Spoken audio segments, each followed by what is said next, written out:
Hey, what's up you guys? Dr. Sharma here. This is a little bit of a touchy topic for me, and some of you may not know this, but I used to deal with terrible hair loss. I was extremely self-conscious about my hair. I really started noticing it getting thin when I was about 20 to 21 years old, and that just felt so early to be losing my hair. At a point, it started making me feel really anxious, and again, this is almost to the point that I was hanging out with my friends less often. Yeah, and I know that sounds ridiculous. I'd had a fear that I would be made fun of or people were judging me for it. It felt terrible, and I don't wish that upon anyone. And of course, I know what you're thinking. A lot worse things can happen in this world. And a lot of you may think, hey, you know what? Balding is really not that bad, and that you should just suck it up and deal with it. But nonetheless, it hurt and it was very hard to deal with. It came out of the blue at a time that I was still learning who I was. It wasn't until I started medical school that I learned what type of hair loss I was experiencing. This led me to finding the right tools and starting the right medications to help me deal with hair loss. And I want to share that with you because I feel like I would have wanted that. Whether you want to deal with hair loss head on or you want to find ways to help slow it or prevent it, at least I'd be able to provide you with some more information. Before you or anyone you know starts to buy a product or tries to figure out a way to deal with hair loss, I highly suggest watching this video so that you or they know what they're getting themselves into. Androgenic hair loss typically affects males and is caused by dihydrotestosterone or DHT. This is essentially a more potent form of testosterone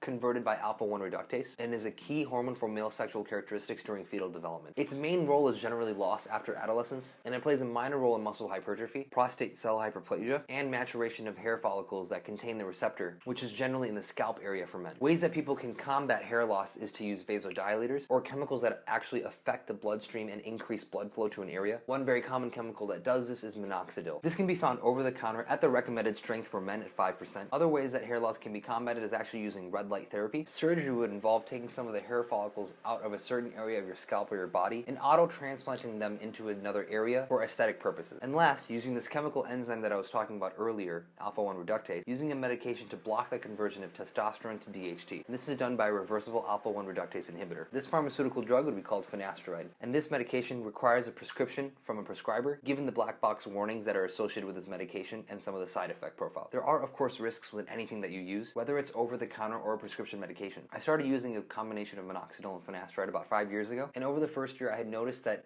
instead of my hair dropping out like crazy, that started to slow down. Slowly over the years, it started to grow back, but not to its full thickness. I have to say that my hair is still a little bit thin, but the hair loss aspect has definitely slowed down significantly. And I feel that now it's at least better than it was at the beginning when I really experienced the majority of my hair loss. While I do still experience hair loss every day, there's now sort of an equilibrium of thickness of my hair that I've had over the last 4 years. And I have to say this combination has definitely helped me keep a lot more of my hair. And in general, I feel a lot better about myself. As always, before starting any medication, whether it's prescription or over the counter, you have to discuss this with a medical health professional. I'll talk more about my experiences taking these different medications, such as the quality of life changes of having to take a pill every day or having to use a liquid application to your scalp twice a day, some of the side effect profiles of these medications, and so on and so forth. Until then, remember that you're not alone, and a lot of people deal with hair loss, and honestly, a lot worse things. Please like and subscribe for more video. Let me know if you guys have any questions.